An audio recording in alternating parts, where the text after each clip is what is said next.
Hey, this is my new bike. Just picked it up at Bike and Boards in New Hartford for 410. Wasn't a bad deal.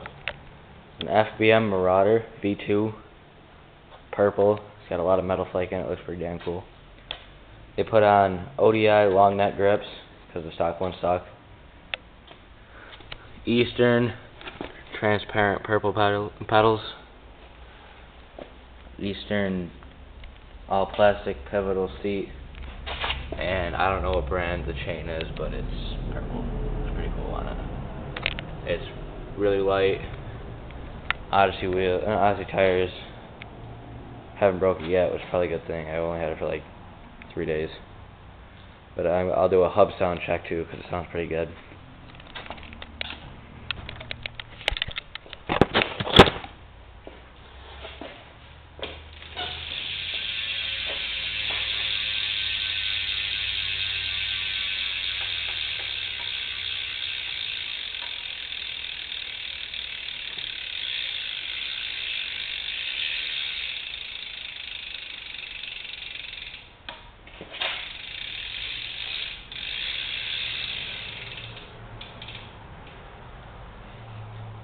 Sounds pretty good for a stock hub. Plus, it's brand new, so it still's got that nice click to it. That's it. It's my new bike.